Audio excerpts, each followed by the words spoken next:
Deep within the dungeons of the Imperial Palace, a grotesque scene is unfolding. Two women, an Empress and a favored consort, are submerged in a vat of wine. Their arms and legs have been severed, but they have been kept alive for one final audience. A figure emerges from the shadows. She is the new Empress, Wu Zetian. As her rivals drown, she leans in and speaks, her voice calm. "Now," she says, "these two witches can get drunk to their bones." The monster in that dungeon was not born that way. She was forged. Before she was a creature of vengeance, she was a 14-year-old girl entering the palace with no title and no allies, destined for a life of silent servitude. So this becomes the central, terrifying question. How does that girl become this monster? What dark path must one walk to become a creature that would mutilate her rivals and, as we will see, devour her own sons? This is the psychological thriller of the Dragon Empress. Our journey into the shadows begins now. Our story begins in the 7th century, at the height of the great Tang Dynasty in China. Under its powerful emperor, Taizong, the empire was a world leader. The capital city, Chang'an, was one of the largest cities on earth, filled with over 1 million people. It was a truly international place, the center of a trade network known as the Silk Road. Merchants from Persia sold spices, monks from India brought their religion, and visitors from as far away as the Byzantine Empire walked its wide, clean streets. It was an empire of incredible art, beautiful poetry, and great confidence in its own power. But inside this shining world, there was another, more secret world. It was a city inside the city, a place of incredible beauty, but also a prison. This was the Imperial Harem, a vast section of the palace called the Forbidden City. Once a woman entered its walls, she would likely never leave. This place was known as the Gilded Cage because it was a beautiful prison. It was home to thousands of women. Their only job was to serve the desires of one single man, the emperor. For a very few, it was a life of unbelievable luxury and power. But for most, it was a life of deep boredom and loneliness. The competition between the women was silent, but it was deadly. They fought their secret battles with quiet whispers to the right people, with rumors that could destroy a rival, and by trying to win the emperor's attention, even for a single night. A woman's entire life depended on the emperor's mood. If he noticed you, you could have a life of comfort and your family would gain honor. If he forgot you, you would be a ghost, buried alive in a beautiful room, waiting for a visitor who would never come. Into this dangerous world, in the year 638, walked a 14-year-old girl named Wu Zhao. She came from a good family. Her father was a government chancellor, so she was not a commoner, but she was also not from one of the great, powerful families of the empire. From a young age, people noticed she was different. She was extremely intelligent, she had a striking beauty, and there was a fire in her eyes, a look of someone who would not be easily controlled. She was chosen to join the emperor's harem, which was supposed to be a great honor. She was given the title of Chiron, or talented lady. It was a modest job, a 5th-rank position, far from the emperor's main circle. She had arrived, but the great emperor Taizong, who was then an old and powerful warrior, was not interested in her. He had seen thousands of beautiful and talented girls in his lifetime. Wu Zhao was just one more face in the crowd. For more than 10 years, she was ignored. She was a forgotten piece of art in the emperor's massive collection. But while other women might have given up, Wu Zhao did not. She did not fade away. Instead, she watched and she learned. She saw powerful women suddenly lose the emperor's favor and disappear. She learned how power really worked in the palace. It wasn't just about beauty, it was about alliances, information, and knowing who to trust. She learned the secret language of the court, where a polite compliment could be a hidden threat. She studied the palace guards, the powerful eunuchs who managed the harem and carried its secrets, and most of all, she studied the emperor's sons. She was like a serpent in a garden filled with beautiful but poisonous flowers. She was learning how to survive, and her eyes eventually landed on the one person who could change her fate, the crown prince, Li Ji. He was a gentleman, easy to influence, and known to be a little weak in his personality. While his strong and powerful father, the emperor, was still alive, Wu began the biggest and most dangerous gamble of her life. She started a secret affair with the man who would one day inherit the dragon throne. They had to meet in secret, in quiet corners of the vast palace library, or during moments when no one was watching. It was a conspiracy of forbidden touches and secret promises. The young prince was completely charmed by her. She was smart and confident, not like the other timid women he knew. For Wu, this was more than love or passion. This was her plan for survival. It was her only escape route from a life of being forgotten. If they were discovered, the punishment would be a quick and brutal death for both of them. Every secret meeting was a dance on the edge of a knife. Then, in the year 649, Emperor Taizong died, and with his death, the Serpent's great gamble seemed to have failed completely. There was a sacred tradition in the empire. When an emperor died, any of his women who had not had children were forced to leave the palace forever. They had to have their heads shaved and were sent to a Buddhist monastery to live as nuns. It was a life of prayer, simple food, and being forgotten by the world. Wu Zhao, who was now 26 years old, was cast out of the palace. Her secret affair seemed pointless. Her life as a woman of the court was over. She was now just a nun, facing a future of cold stone walls, endless chanting, and the heavy, crushing feeling of all her dreams turning to dust. The new emperor, Li Ji, now known by his royal name Gaozong, sat on the dragon throne. But his life was not simple.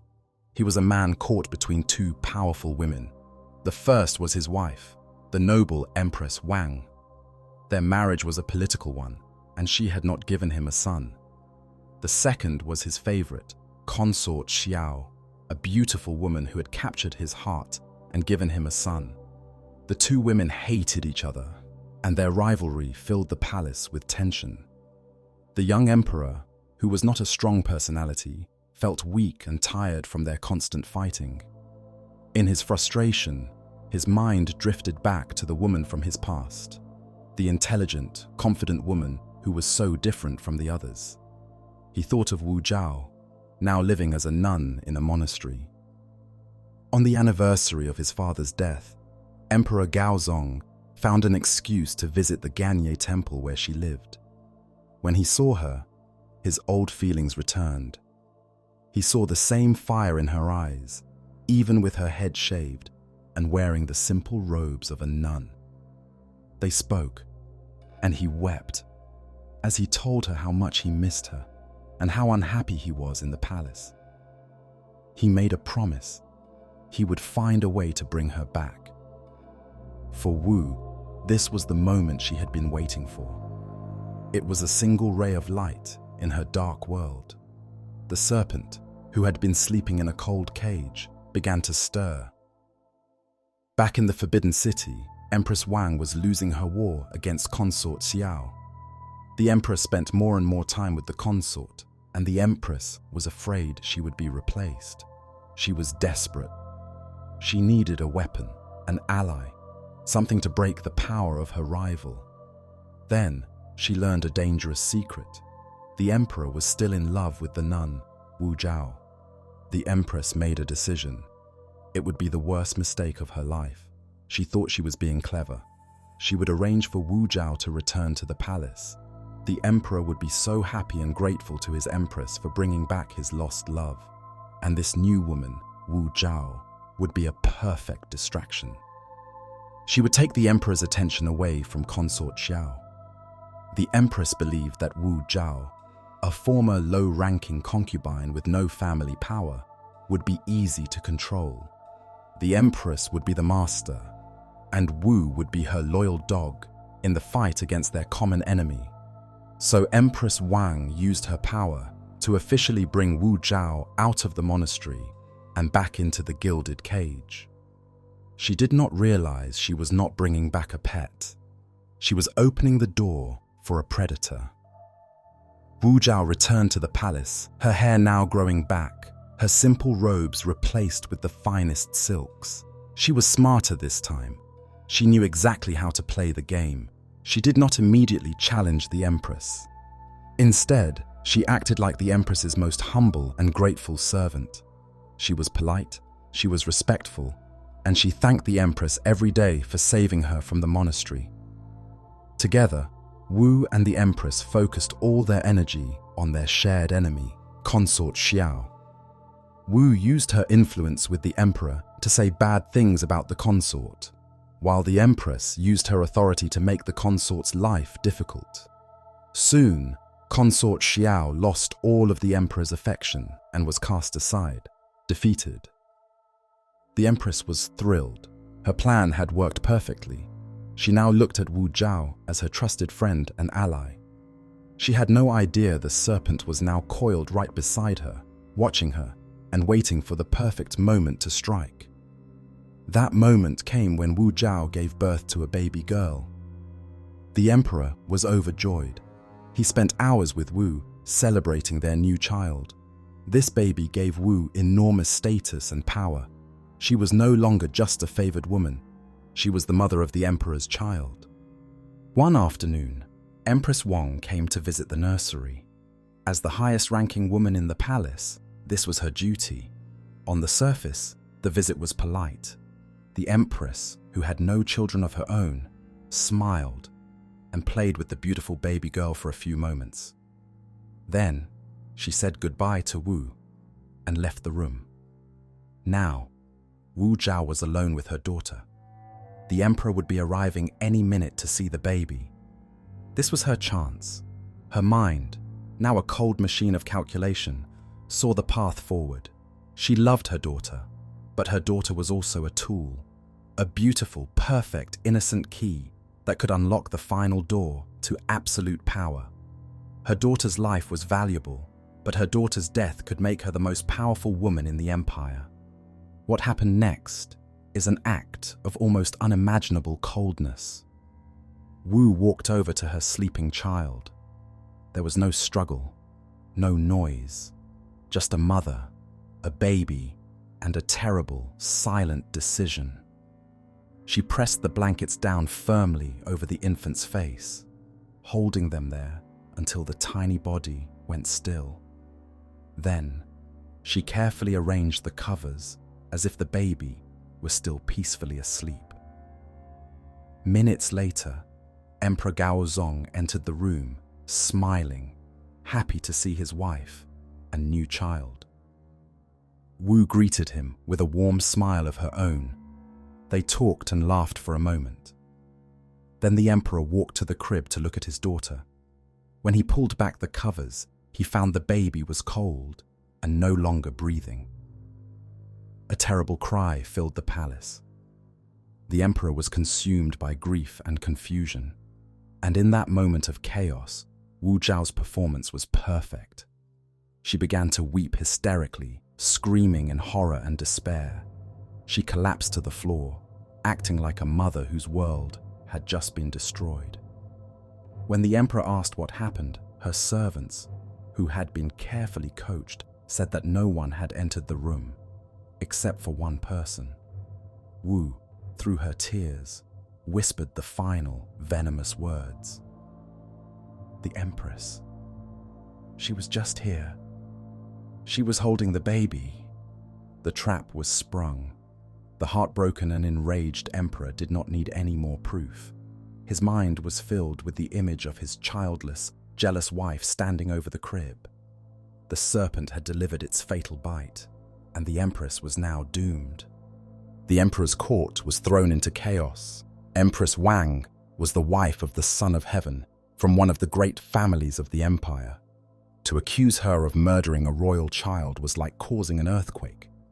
The Empress screamed that she was innocent. She begged her husband to believe her, but her words were useless against Wu Zhao's perfectly acted grief. To the heartbroken emperor, the Empress's desperate pleas sounded like the hollow lies of a guilty woman. But the Empress was not alone. She had powerful allies in the court, the old, respected chancellors who had served the emperor's father. These men looked down on Wu Zhao. They saw her as a woman with no great family background who was seducing the emperor and disrupting the proper order of the government. They argued that it was wrong to depose an empress based only on suspicion. For a time, their influence held the emperor back. Wu realized that to destroy the empress, she first had to destroy the empress's friends. Working from the shadows, she began her counterattack. She used her complete control over the emperor to whisper accusations against the chancellors who supported Empress Wang. She told him they were arrogant, that they were disrespecting his authority, that they were plotting against him. One by one, the chancellors were demoted, sent away to distant provinces, or forced to retire in disgrace. Wu systematically cut every rope that was holding the Empress up, leaving her completely isolated and helpless. With all of her allies gone, Empress Wang was doomed. The emperor, now free from the influence of his old advisors, officially stripped her of her title. At the same time, consort Xiao, her former rival, was also stripped of her rank. The two women who had once fought each other for control of the harem were now united in total defeat. They were thrown into a dark, remote courtyard in the palace, locked away from the world and left to be forgotten. In their place, Wu Zhao was named the new Empress of the great Tang Dynasty. It was a moment of absolute victory. The girl from a minor family, the forgotten concubine, the exiled nun, had returned and conquered. She now wore the phoenix crown and stood beside the dragon throne as the most powerful woman in China. The Serpent had won the war of the harem. For a while, it seemed that this would be the end of the story. But for a predator like Wu, a wounded enemy left alive is always a threat. One day, the emperor, perhaps feeling a moment of guilt or sadness for the women he had once loved, walked past the courtyard where they were imprisoned. He saw the small door through which their food was passed. On an impulse, he called out their names. From inside, he heard their weak, crying voices. They begged him for forgiveness and thanked him for remembering them. Seeing their miserable state, the emperor's heart softened. He felt a pang of pity and told them, "Do not worry. I will arrange for your release very soon." But a guard overheard the emperor's promise, and that guard reported directly to Empress Wu. When Wu heard the news, a cold fury filled her. The emperor's pity was a danger she could not afford. As long as those women were alive, they were a spark that could reignite the emperor's old feelings. They were a symbol for her political enemies.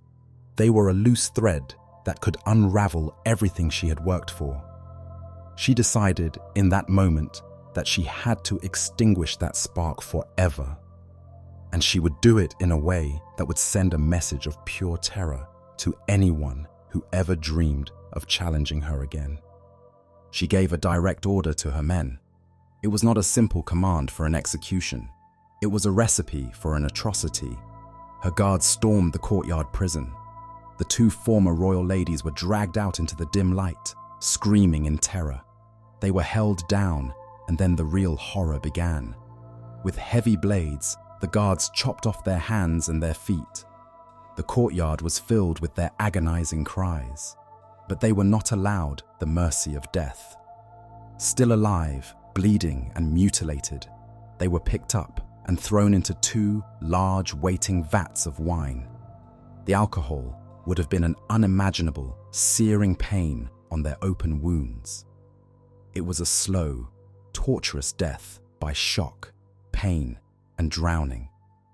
To complete the horrifying spectacle, Empress Wu herself came to witness their final moments.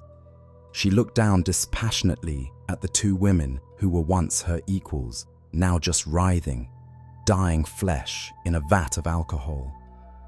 It was then that she spoke the words that would be remembered for 1,000 years, a testament to the chilling depths of her cruelty. "Now," she said calmly, "these two witches can get drunk to their bones." With this final, monstrous act, her rivals were not just dead, they were erased in the most horrifying way imaginable. Their families were hunted down, their allies were purged. Empress Wu's control over the palace and over the emperor's heart was now absolute and unquestionable. The serpent had devoured the vipers in its nest. Now, sitting beside the dragon throne as its master, her gaze began to move beyond the palace walls. The Harem was a small kingdom, but China was a vast empire. What happens when a creature forged in such a small, brutal world of personal betrayal is finally let loose upon the world of nations and armies? What new horrors would her ambition demand? With her rivals physically and brutally erased from existence, a new era began in the palace. Empress Wu's position was now unshakable.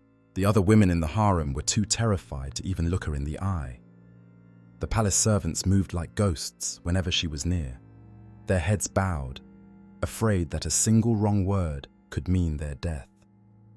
The emperor, Gaozong, was completely devoted to her. He saw her not just as his wife, but as his most trusted partner, the brilliant woman who had brought order to his chaotic court. For a time, things were stable. Wu had won the ultimate prize she had been fighting for. She was the undisputed master of the Forbidden City. But the ambition that had driven her to commit such monstrous acts could not be contained within the walls of the harem. It was a fire that needed more fuel, and the entire Chinese empire was waiting. Her focus began to shift from the personal rivalries of the court to the vast, complex world of government, armies, and political power. Ministers and generals quickly learned the new reality. In the past, to get a law passed or a promotion approved, you needed the emperor's favor. Now, they understood that the emperor's favor was controlled by the empress. Important officials began to seek her out in private, presenting their ideas and requests to her first. They knew that if Empress Wu supported their cause, the emperor would agree without question. Her private chambers were slowly becoming the true center of government. She was no longer just the emperor's wife, she was becoming his co-ruler.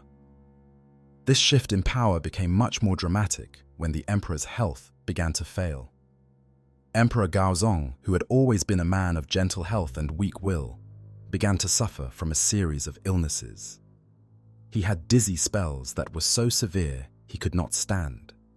His eyesight began to blur, making it impossible for him to read the important state documents that arrived from all over the empire every day. He suffered from headaches, and what modern historians believe were a series of small strokes. The Son of Heaven, the man who was supposed to be the strong center of the world, was becoming a frail, confused invalid. He could no longer sit through the long, formal court meetings where the great issues of the empire were discussed. He grew tired easily, and his memory began to fade. The dragon throne was, in reality, becoming empty. The man sitting on it was losing his ability to rule. This power vacuum was the opportunity Wu had been waiting for. She did not seize power in a violent, public way. She did it cleverly and from behind the scenes. At first, she presented herself as the loyal, loving wife, simply helping her sick husband. She would sit with him for hours, reading the complex government reports to him out loud. She would explain the difficult problems, from border disputes with the Korean kingdoms to tax policies in the southern provinces. Her mind was sharp, her memory was perfect, and she understood politics better than anyone. The emperor, in his weakened state, became completely dependent on her. He trusted her judgment entirely.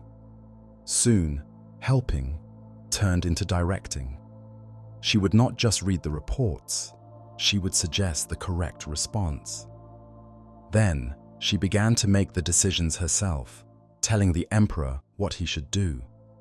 It reached a point where the great officials of the empire would come to their formal court meetings and find a strange new arrangement. The emperor would sit on the dragon throne as always, but behind him, hidden by a silk screen, sat Empress Wu. The officials would present their reports to the emperor, but he would not answer. A voice would come from behind the screen, asking sharp questions and giving clear, decisive commands. It was the voice of the Empress. The government of China was being run by a shadow. This period was known as the rule of the two sages, but everyone in the court knew who held the real power. The emperor was now a puppet, a symbol who simply put the official stamp on the documents his wife had already decided on. And here is the great paradox of Wu Zetian. While her methods were ruthless and her rise to power was built on blood, she was, by many accounts, an extremely effective ruler. She was more intelligent and worked harder than many of the men she governed. She had an eye for talent and promoted skilled officials even if they came from poor families. She listened to good advice on matters of the economy and military. Under her shadow rule, the Tang Empire was strong and stable, but it was a stability built on a foundation of fear. The government was efficient because everyone was terrified of displeasing the Empress. The traditions that had held the empire together for 1,000 years were being broken. A woman was ruling China, and the old, powerful families and the respected Confucian scholars of the court hated it. They saw her as an unnatural disruption to the order of heaven and earth. They whispered against her in the halls of the government.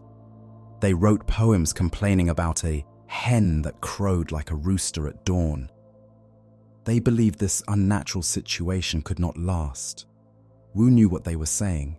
She knew that as long as her husband was alive, she was safe. But she also knew that many powerful men were waiting, hoping for the emperor to die, so they could finally remove the dragon's shadow from the throne. She understood that her fight for survival was not over. She would have to clear the lair of these new, more powerful enemies. The court of Emperor Gaozong was now a place of quiet, simmering tension. Empress Wu's power was undeniable, but it was also, in the eyes of many, deeply unnatural. Having conquered the harem, she now faced a new battlefield, one with far more dangerous players. Her enemies were no longer jealous concubines, but the most powerful men in the world. These were the great chancellors and ministers, men from the ancient and proud aristocratic families of the north. For generations, their families had guided the empire, served on its boards, and led its armies. They saw themselves as the guardians of tradition and the true pillars of the state. They were devout followers of the teachings of Confucius, which placed great importance on social harmony and a natural order. In this order, the emperor, the son of heaven, ruled from the top. The man governed, and the woman, even an empress, managed the home. To them, Empress Wu was a living violation of this sacred balance. They saw her as a sickness in the heart of the empire, a seductive fox spirit who had utterly bewitched their weak-willed emperor and was leading the dynasty to ruin. Their contempt was palpable. In the grand halls of government, after a court session where the emperor had once again been a silent puppet, they would gather in small, frustrated groups. "Did you hear that?" one might whisper. "The command came from behind the screen again. We are taking orders from a shadow."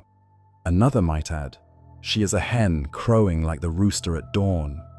It is a terrible omen." They saw it as their duty to resist her, to save the emperor from himself.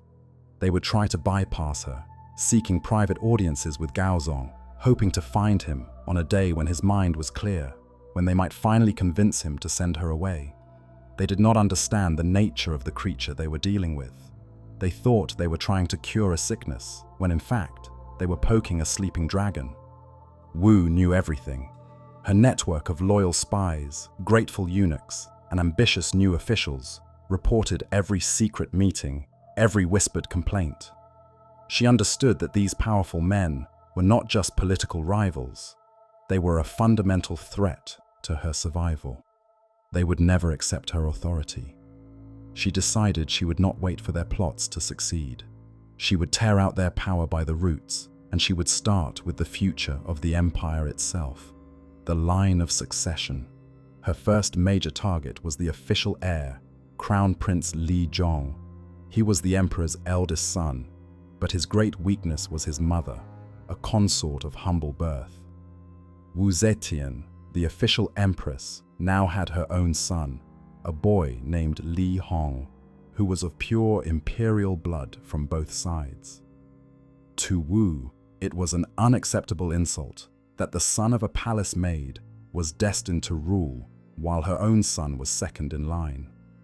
This was her first great battle in the world of imperial politics, and she waged it with brilliant, relentless pressure. She would approach the emperor in their private chambers, not with anger, but with feigned sadness and concern.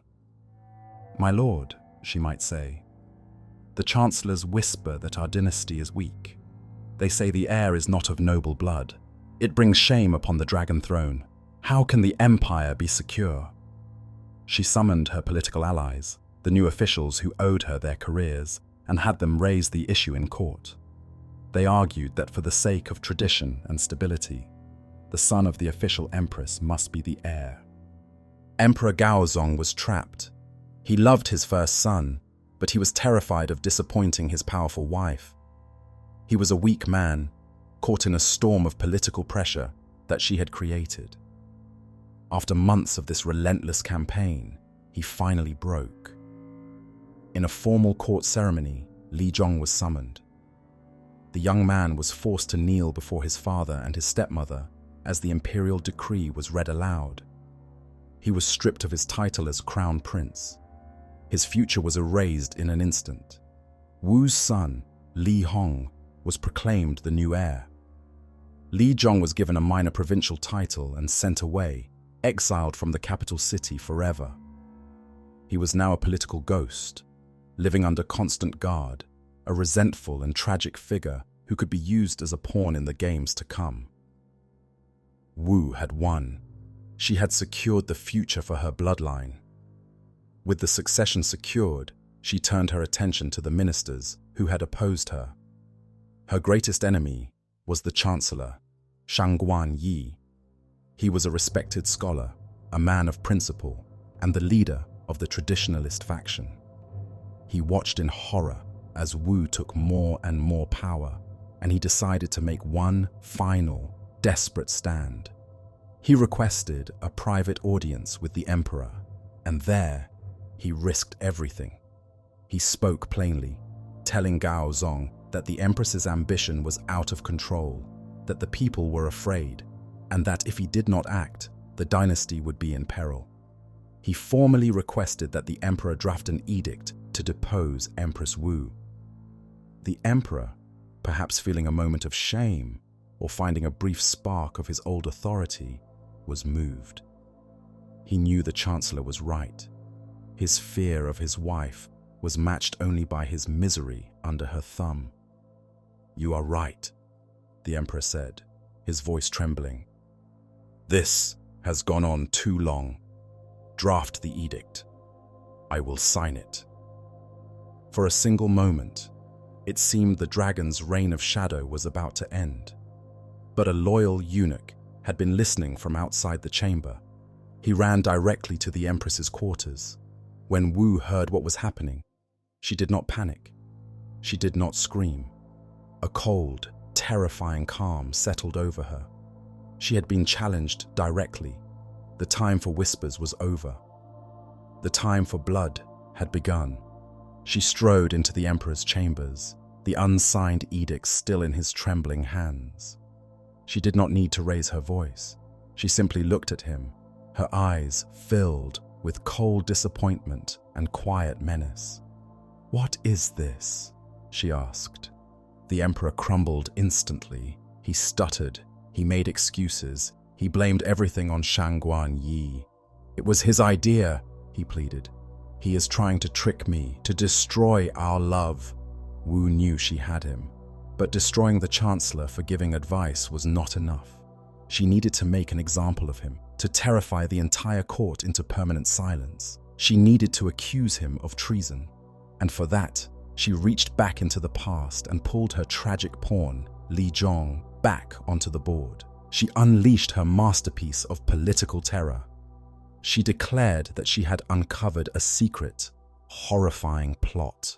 Chancellor Shangguan Yi, she claimed, was not just giving bad advice. He was a traitor who was secretly communicating with the exiled prince, Li Zhong. Their plan was to launch a rebellion, assassinate the emperor, and place Li Zhong back on the throne as a puppet ruler for the old guard. It was a brilliant lie. It was almost impossible to disprove, and it connected her most powerful enemy with a known symbol of opposition. The accusation was the death sentence. The emperor, now completely terrified of the conspiracy his wife had uncovered, gave her full authority to deal with the traitors. The arrest of Shangguan Yi was swift and brutal. Imperial guards stormed his home in the middle of the night, dragging him from his bed. His family was imprisoned. His staff were arrested and tortured until they signed confessions, agreeing to the fabricated plot. The chancellor was then executed, along with his son. Hundreds of miles away, in his lonely exile, Li Zhong heard the news that he had been named the leader of a rebellion. He likely knew nothing about it, but it didn't matter. He was a loose end. The Empress's imperial messengers soon arrived at his door. Knowing there was no escape and no justice to be found, the tragic prince, who had been a political tool his entire life, was forced to take his own life. With this single, monstrously cruel act, Wu Zetian's victory was complete. She had not just defeated her enemies, she had annihilated them. She had used one to destroy the other, and then destroyed them both. The old guard was broken. The court was silent, paralyzed by a fear so deep that no one would dare question her again. The lair was finally clear. Her power was absolute. The only people left in the world who could possibly stand in her way were no longer rivals or ministers, but the children who shared her own blood. With her political enemies in the court either dead, exiled, or silenced by fear, Empress Wu's power was nearly absolute. The government was hers. The emperor was her puppet. Her ambition had conquered every external threat. Now, it turned inward, and the only people left who could possibly challenge her were the ones who shared her own blood. Her firstborn son, with Emperor Gaozong, Li Hong, had been named the Crown Prince. He was everything a dynasty could hope for: intelligent, handsome, and deeply moral. He was raised by the finest Confucian scholars in the empire, who taught him that a ruler's duty was to be just, merciful, and respectful of tradition. He took these lessons to heart. He was, by all accounts, a good man, destined to be a great emperor. And in his mother's world, that made him an existential threat. Li Hong saw the world in terms of right and wrong. His mother saw it only in terms of power. He was horrified by the atmosphere of fear she had created. He saw good men purged and their families destroyed, and his conscience ached. The final breaking point came over the tragic fate of his two older half-sisters, the daughters of the doomed consort Xiao, whom his mother had so brutally murdered years before. Since that day, the two princesses had been kept as prisoners within the palace walls. They had grown from children into young women in total isolation, never allowed to see the outside world, never allowed to marry. To Li Hong, this was a stain on the honor of the imperial family. He gathered his courage and confronted his mother directly. He argued that the princesses were innocent of any crime and that their continued imprisonment was unjust. "Mother," he pleaded, "they have suffered enough. To hold them here, unmarried, brings shame upon our house. It is not the act of a benevolent ruler." Empress Wu would have listened to her son's words with a cold, terrifying stillness. To her, his plea was not a sign of a good heart. It was a sign of weakness, a direct challenge to her authority. His justice and benevolence were the words of her enemies, the old Confucian guard she had crushed. He was speaking their language, not hers. In her eyes, her son was becoming her opponent's puppet. His compassion made him a liability. Her response was not immediate, but it was decisive. In the year 675, the imperial court was traveling, and they stopped at a palace in the city of Luoyang. It was a warm summer evening. The crown prince, a vibrant young man in perfect health, was summoned to have dinner with his mother. No one knows what was said during that final meal. Did she seem unusually kind? Did she give him one last chance to bend to her will? What is known is what happened next. Hours after the dinner, the crown prince was seized by violent, agonizing stomach pains. He died before the sun came up. The official cause of death was poisoning from a common meal, a tragic accident. But no one in the court believed it. The timing was too perfect. The motive was too clear. Empress Wu, for her part, played the role of the devastated mother perfectly. She held a magnificent funeral and gave Li Hong the posthumous title of emperor, a hollow honor for the son she had almost certainly killed. The message was now brutally clear. Loyalty to any principle higher than Empress Wu herself was a death sentence, even for her own son. With Li Hong gone, her second son, Li Xian, was made the new crown prince. But Li Xian was a different man. He was not an idealist, he was a realist. And the reality he faced was that his mother was a murderer and he was next in line. He lived in a state of constant, gnawing terror. Every time he was summoned to her chambers, his heart would pound with fear. Every word he spoke in court was carefully measured, afraid it would be misconstrued. He knew he was being watched, his every action analyzed for any sign of defiance. He reportedly wrote poetry in secret to express his despair, writing of a life lived in a beautiful prison, waiting for the executioner's call. He was right to be afraid. Wu's paranoia, having tasted the blood of one son, now needed a new target. She began to see plots and shadows around Li Xian. The evidence she needed soon appeared. One of her loyal ministers, a man known to dislike the new crown prince, made a shocking discovery. He found hundreds of suits of armor hidden away in the stables of the crown prince's palace. The discovery was almost certainly a setup. The armor could have been standard equipment for the prince's guard, or it could have been planted there by Wu's agents. The truth did not matter. The accusation was all that mattered. Wu used it as proof that Li Xian was planning a military rebellion. She confronted him, her face a mask of feigned shock and maternal disappointment.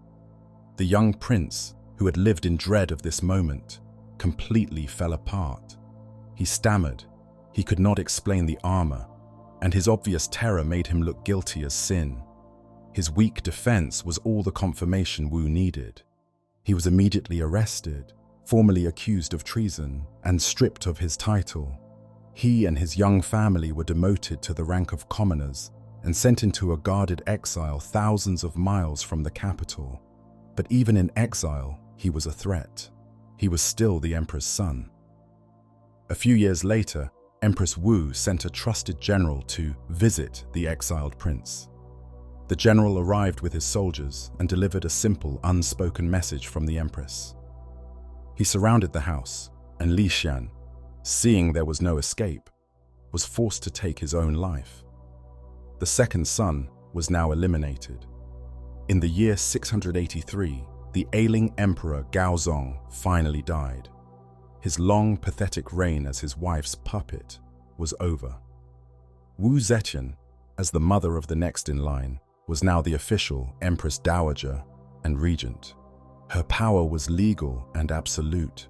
She placed her third son, Li Jie, on the throne as Emperor Zhongzong. He had seen his two older brothers die. He knew what was expected of him. But the lure of the dragon throne is strong, and his ambitious wife, Empress Wei, urged him to assert his power. In an act of incredible foolishness, the new emperor tried to appoint his father-in-law to a top government post. He was trying to build his own team. When a chancellor loyal to Wu objected, the young emperor arrogantly shouted, "I could give him the entire empire if I wanted to." Those words were a fatal mistake. When Wu was told what her son had said, she acted instantly. This time, there was no need for poison or plots. She simply flexed her absolute power. She summoned the palace guards, who were loyal only to her. She convened the court and issued an edict in her own name, declaring her son unfit to rule. The guards marched into the throne room and arrested him. He had been emperor for only 6 weeks. After exiling her third son, she installed her fourth and youngest, the timid Li Dan, as the new emperor Ruizong. Li Dan was the perfect puppet. He was so terrified of his mother that he barely spoke. He understood his only job was to be a living statue on the throne. Wu Zetian had now hired and fired emperors as if they were junior clerks. She had proven that the title of emperor was meaningless if she did not approve of the man who held it. The dragon throne was hers in all but name. How long would a creature of such power and ambition be content to rule from behind a screen? The dragon's shadow was about to demand a throne of its own. For years, Empress Wu had ruled from behind a silk screen, a shadowy figure whispering commands to the men who sat on the dragon throne. Her power was absolute in practice, but it was still, officially, borrowed. She was the Empress Dowager, the regent, the mother of the emperor. But she was not the emperor herself. Her youngest son, Li Dan, who reigned as Emperor Ruizong, was her perfect puppet. He was so terrified of his mother that he was barely a person anymore. He was a political prisoner in his own palace, rarely allowed to leave his private quarters, let alone make a decision. He was a living stamp, used to make his mother's orders official. Li Dan understood his position perfectly. He knew the throne he sat on was not truly his. In fact, he lived in such fear that he repeatedly offered to give up the throne to his mother. He sent formal petitions to her, begging her to take the title of emperor for herself. It was an unprecedented situation, an emperor begging to be fired. For a time, Wu Zetian refused. This was part of her genius. A direct seizure of power could look like a crude military coup, but if she could make it seem like the people, the heavens, and even the current emperor himself were all demanding that she take the throne, it would look not like a grab for power, but like she was reluctantly accepting her divine destiny. She was not taking the throne, she was being given it. She spent several years carefully preparing the stage for her final, most audacious move. Her greatest obstacle was not the army or the court, both of which she controlled completely. Her greatest obstacle was 3,000 years of history, tradition, and belief. In China, the right to rule was called the mandate of heaven. The ruler was the son of heaven, a divine link between the sky and the earth. The entire philosophy and religion of the state, based on Confucianism, was built on the idea that the universe was in balance only when men ruled. and women managed the household. A woman becoming emperor was not just politically illegal, it was seen as an unnatural act that would offend the gods and throw the entire world into chaos. Wu needed to convince the empire that a woman could hold the mandate of heaven. To do this, she launched one of the most brilliant propaganda campaigns in history. She turned to a different religion, Buddhism. Many of the old Confucian scholars hated her, but Buddhism was very popular with the common people, and she had been a major supporter of its temples and monks. Her allies, including her rumored lover, a powerful monk named Shui Huayi, began to spread a new message. They claimed to have discovered an ancient Buddhist text called the Great Cloud Sutra. This text, they announced, contained a remarkable prophecy. It spoke of a time when the female reincarnation of the Maitreya, a future Buddha who would descend to earth to usher in an age of peace and prosperity, would become the ruler of the world. Copies of this sutra were printed and sent to every corner of the empire. Monks were ordered to preach about it in their temples. The message was simple and powerful. Wu Zetian was not just a woman, she was a living goddess, a divine being sent by heaven to rule them. To defy her was to defy the will of the Buddha himself. At the same time, she began to play with the very language of the empire. She ordered her scholars to create over a dozen new Chinese characters. The most important of these was a new character for her own name, Zhao. The new symbol was a picture of the sun and the moon sitting together in the sky above. The message was clear. She was not just a person. She was a celestial body, an object of nature as fundamental as the sun and the moon. After years of this intense propaganda, the work was complete. The people had been told she was a god. The court had seen her eliminate every enemy. Her own son was publicly begging her to take his place. The stage was set. In the year 690, the final ceremony took place. A group of thousands of court officials, led by her nephew, marched to the palace gates with a formal petition, begging her to accept the throne. Her son, the puppet emperor Li Dan, officially abdicated. Wu Zetian walked to the grandest hall of the palace. She ascended the steps to the dragon throne, not as a shadow, not as a regent, but as the sole and absolute ruler.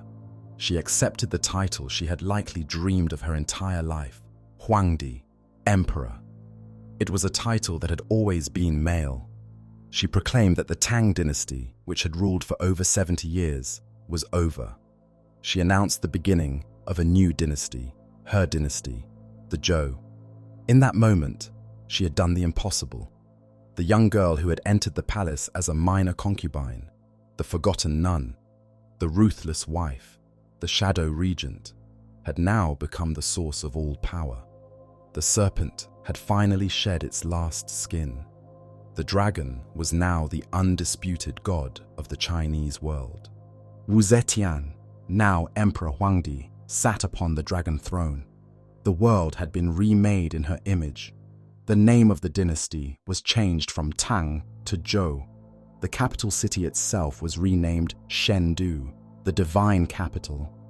On the surface, it was a moment of supreme triumph, the culmination of a life of struggle and ruthless ambition. But the woman on the throne knew her victory was fragile. The dragon was coiled on its hoard of treasure, but it knew it was surrounded by hunters. She was a woman ruling a world that had only ever been ruled by men. She was a usurper in the eyes of the powerful families she had crushed and the proud Confucian scholars she had humiliated. She knew that beneath the silent, bowing heads of her courtiers, resentment was a poison, simmering and spreading. She understood that she could not rule by tradition, for she had shattered it. She could not rule by respect, for her methods had earned her only fear. So she made a decision. She would embrace fear as her closest ally.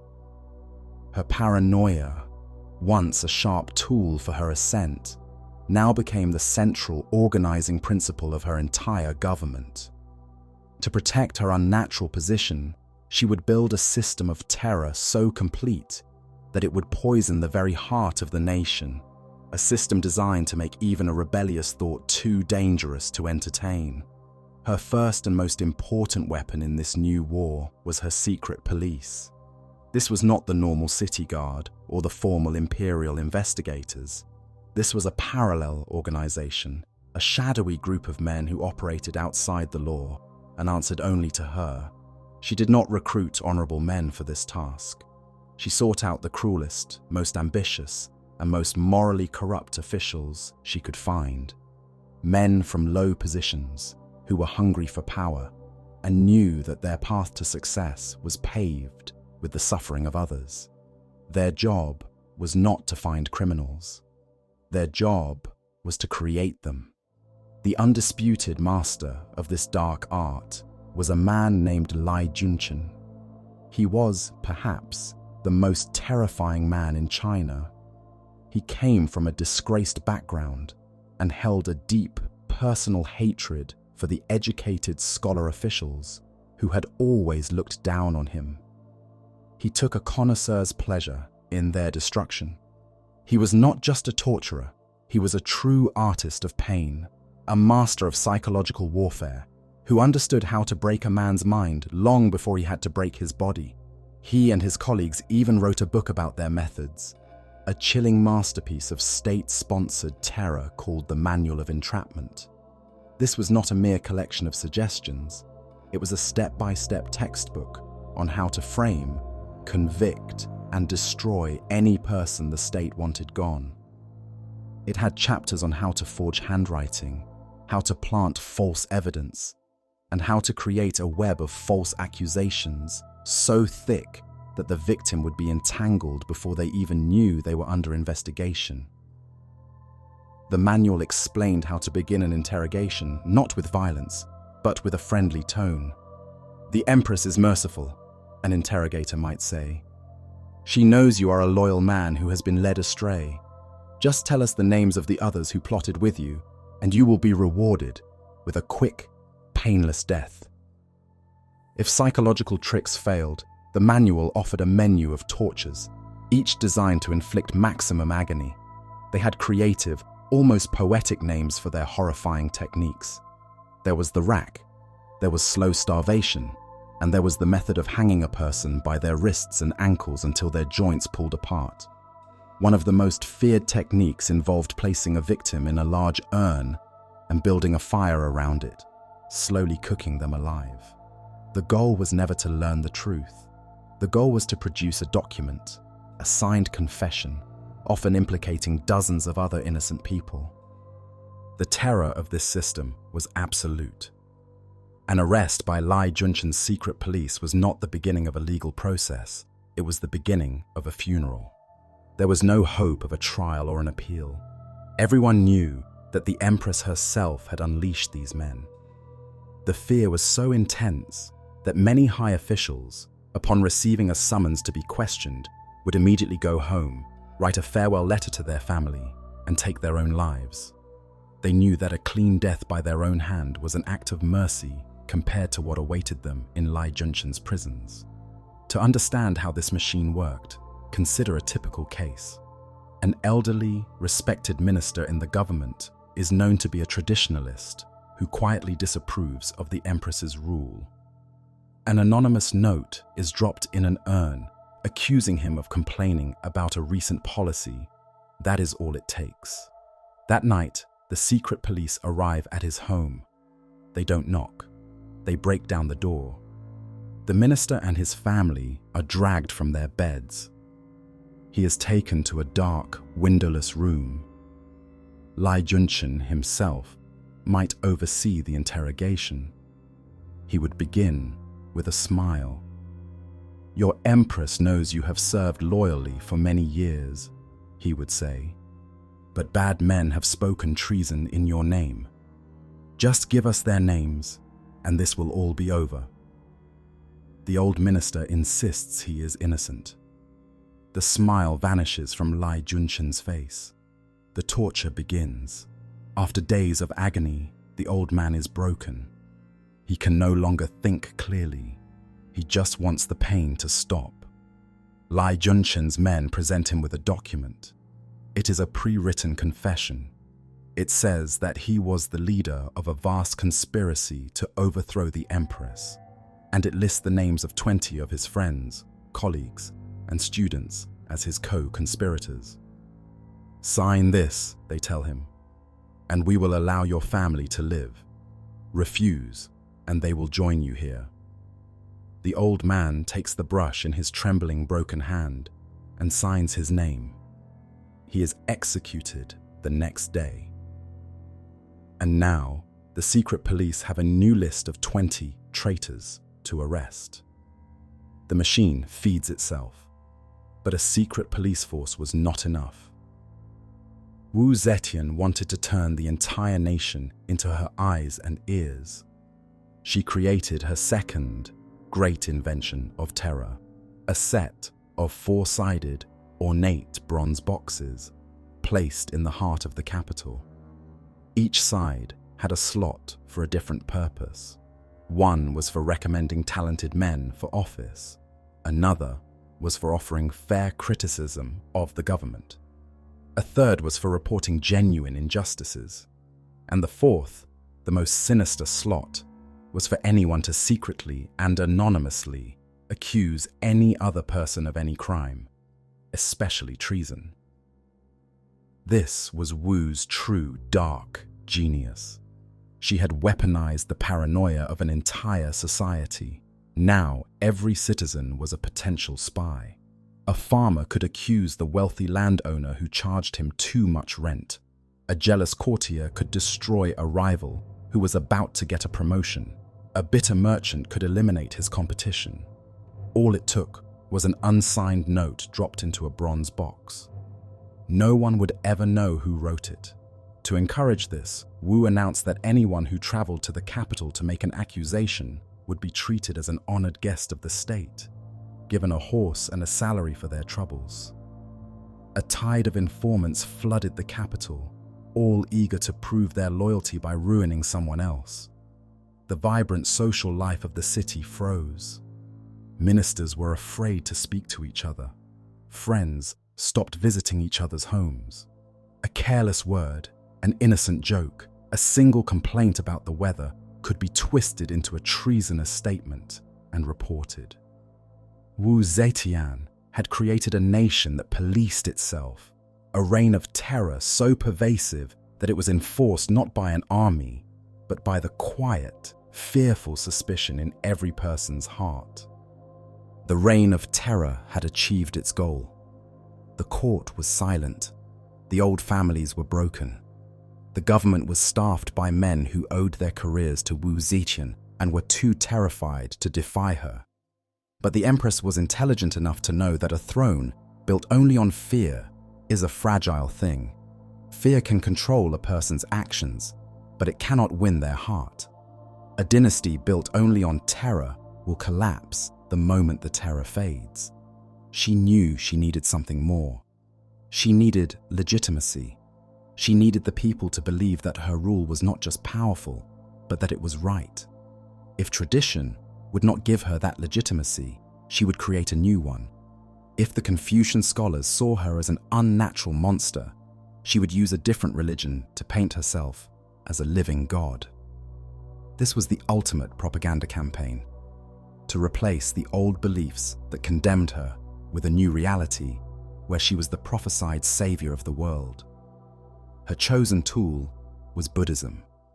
For centuries, the official philosophy of the Chinese state was Confucianism, with its rigid social hierarchies and its belief that women should be subordinate to men. This philosophy was her enemy. Buddhism, on the other hand, was incredibly popular with the common people. It was a religion of compassion, personal salvation, and mysterious, powerful deities. Wu Zetian had been a major supporter of Buddhist temples and monasteries for years, and now she called in her debts. She ordered her allies within the Buddhist leadership, including her rumored lover, the charismatic and powerful monk Shui Huaiyi, to find a way to justify her rule. They did not disappoint her. Soon, they announced a miraculous discovery. They claimed to have found a long-lost sacred text called the Great Cloud Sutra. This text, they declared, contained an amazing prophecy. It told of a divine female being, the reincarnation of the future Buddha, Maitreya, who would one day descend from the heavens to rule the earth and bring about a new age of peace and prosperity. The message, promoted by the full power of the state, was electrifying. Copies of the sutra were made and sent to every corner of the empire. Empress Wu ordered that a great cloud temple be built in every single province of China, and that the monks must lecture on this prophecy to the people every day. It was a brilliant move. She was telling the nation that she was not a usurper who had broken the rules. She was a living goddess whose arrival had been foretold centuries ago. To oppose her was to oppose the will of heaven itself. For the millions of ordinary Chinese peasants and merchants, the idea that a living Buddha was now on the dragon throne was a powerful and hopeful message. To further cement her unique, godlike status, she even began to change the Chinese language itself. She commanded her scholars to invent more than a dozen new written characters. The most significant was a new character for her own chosen name, Zhao. The symbol she created was a masterpiece of propaganda. It was a picture of the sun and the moon, the two most powerful objects in the sky, sitting together above an empty space, representing the earth. The meaning was clear for all to see. She was a celestial power, as fundamental to the world as the sun and moon themselves. But words and prophecies were not enough. A god needs monuments. A god needs temples. Wu Zetian, like the great tyrants before her, understood that power must be made physical. It must be carved into stone and built on a scale that overwhelms the senses and silences all doubt. She began a series of architectural projects so vast and so expensive that they pushed the empire's resources to their limits. She ordered the construction of a new imperial meeting hall, the Mingtang, or Heavenly Hall. This was the most important symbolic building in the capital, the place where the emperor communed with the divine. The one she built was the most spectacular in Chinese history. It was a colossal wooden pagoda, soaring almost 300 feet into the air, the height of a modern 30-story building. It was a marvel of engineering, a towering statement that her connection to the heavens was stronger than that of any male emperor who had come before her. Her grandest and most lasting statement, however, is carved into the side of a mountain. At the Longmen Grottos, a sacred site outside the capital, she sponsored the completion of the magnificent Fengxian Temple. It is a massive complex of Buddhist deities, carved directly out of a limestone cliff face. At its center sits one of the most breathtaking statues in the world, the great Vairocana Buddha. The statue is enormous, over 55 feet tall. It depicts the ultimate Buddha, the celestial being from whom the entire universe emanates. It sits on a lotus throne, its face radiating a sense of immense calm, wisdom, and absolute power. And it is widely believed by historians that the face of this supreme male deity was carved to look exactly like Wu Zetian herself. It was the ultimate act of self-deification. She had transformed herself from a woman into a male god, her features forever etched onto the landscape of her empire. Every pilgrim, every merchant, every official who visited this sacred site would be forced to gaze up in awe at a colossal statue of a god that had the calm, powerful, and distinctly feminine face of their empress. It was propaganda made permanent, a message of her divinity that would outlast any book or edict. These magnificent projects, of course, came at a staggering human cost. Taxes were raised to ruinous levels to pay for the endless construction.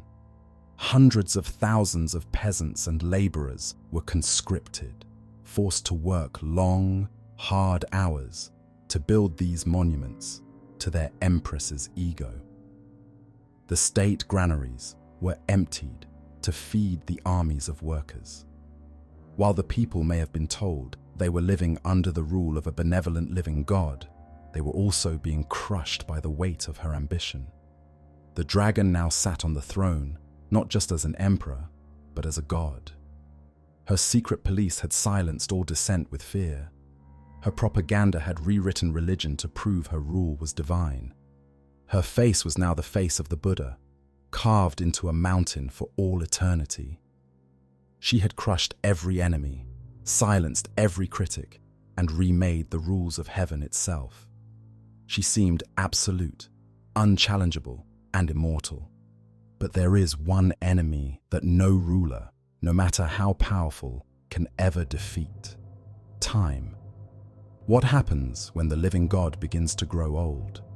What happens when the dragon's fire begins to fade, and the hunters who have been hiding in the shadows for decades finally sense that the great predator is becoming weak?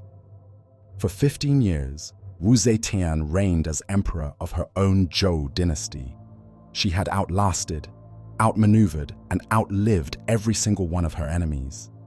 She sat on the dragon throne as a living god, her power seemingly as eternal and unchangeable as the giant Buddha statue that bore her face. She was the most powerful woman in the world, an absolute monarch whose slightest whisper could command armies and end lives. But the dragon, for all its fire and fury, was still mortal. And now, it was growing old. By the turn of the 8th century, the Empress was in her late 70s, an ancient age for the time. The unyielding force of will that had driven her for decades was now housed in a frail, failing body.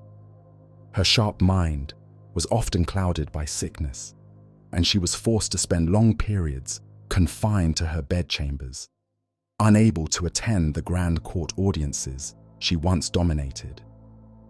The invincible, divine ruler was now, undeniably, a tired old woman.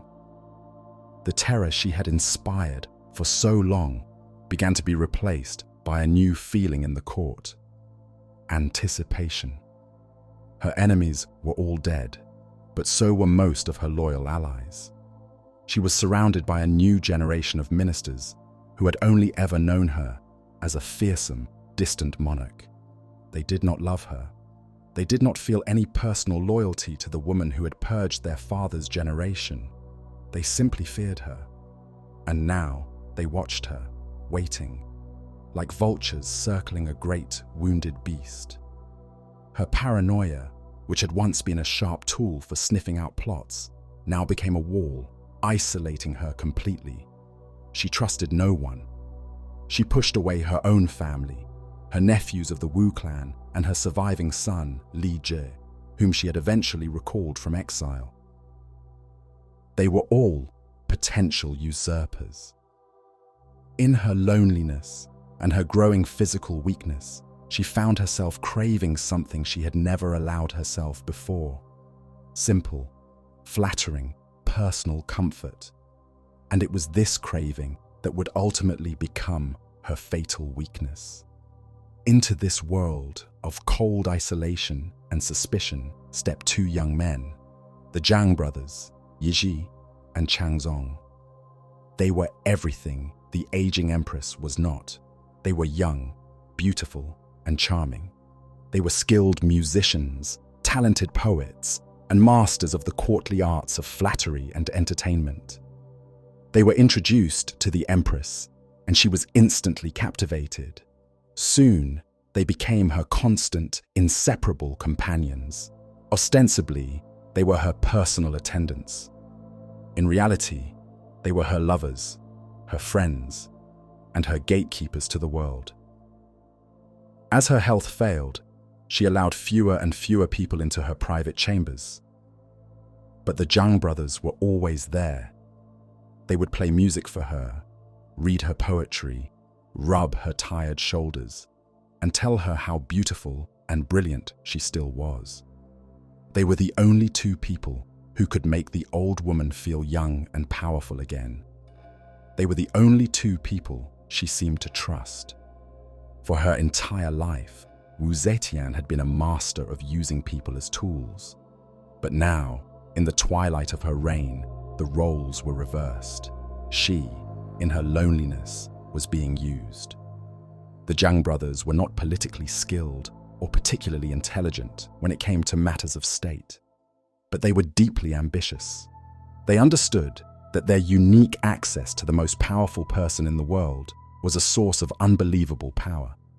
The Empress, in her affection for them, began to shower them with titles, honors, and enormous wealth. She made them dukes and gave them important government positions for which they had no qualifications. This was a shocking departure from her usual practice of promoting men based on talent. Her sharp political judgment, once as precise as a surgeon's knife, was now clouded by her indulgence and affection. It got worse. Soon, ministers and generals realized that the only way to get a proposal to the Empress was to go through the Zhang brothers first. If you wanted a promotion, you had to bribe the brothers. If you needed a law approved, you had to flatter the brothers. These two young men, who were little more than courtly entertainers, became the unofficial rulers of the empire. They grew arrogant, strutting through the palace as if they owned it, treating the most respected ministers with contempt. The court was scandalized. The government, which Wu had run so efficiently for years, began to suffer from their corrupt and incompetent interference. The fearsome dragon was showing its soft underbelly, and it was being gnawed at by two parasites. The resentment in the court grew into a quiet, simmering rage. The senior chancellors, men who had served her loyally for years, were disgusted. They saw two powdered, arrogant young men destroying the government they had worked so hard to maintain. The Empress's own family was furious. Her nephews from the Wu clan and her sons from the Li clan, who had been fighting each other for years over who would inherit the throne, suddenly found a common enemy. They all hated the Zhang brothers, seeing them as thieves who were stealing their rightful influence and power. This shared hatred began to unite them. Secret meetings were held between powerful ministers and the bitter princes. They all agreed that the Zhang brothers were a cancer on the state and had to be removed. But to remove the brothers, they would have to go against the will of the Empress herself. It was a dangerous thought, but as the Empress grew sicker and more withdrawn, spending all her time with her two young favorites, the thought grew bolder. They were no longer just complaining. They were beginning to plot. They were waiting for the moment the dragon was too weak to breathe fire, the moment the hunters could finally enter the lair. By the beginning of the year 705, the dragon was truly in winter. Now over 80 years old, Empress Wu Zetian was gravely ill. The formidable ruler who had once dominated every court meeting with her sharp intellect and iron will was now confined to her bedchambers in the Hall of Eternal Life. She became a ghost in her own palace. She refused to see her senior ministers, her chancellors, or even her own sons. The government of the most powerful empire on earth ground to a halt, paralyzed, because the only people the Empress would allow into her presence were her two young, hated favorites, the Zhang brothers. This was the tipping point. For the powerful ministers and princes who had been plotting in the shadows, this was the moment of supreme danger. They feared that if the Empress died while the Zhang brothers were the only ones at her side, the two corrupt young men might forge her will, or try to seize power for themselves in the chaos that would follow. They had to act, and they had to act now. The plot was led by a group of her own senior chancellors, tired of the corruption and fearing for the future of the empire. But to give their coup legitimacy, they needed a member of the imperial family. They went to her son, Li Jie, the same son she had deposed and exiled years ago and later recalled to the capital. They convinced him to join them. This was not just a rebellion, it was a restoration of the rightful Tang dynasty. With the prince on their side, and with the secret support of the commanders of the palace guard, the hunters were ready to enter the lair. On the 20th of February, 705, the plan was put into motion. The plotters, leading a contingent of loyal guards, marched directly to the Hall of Eternal Life, the Empress's private sanctuary. There was no great battle. They met little resistance.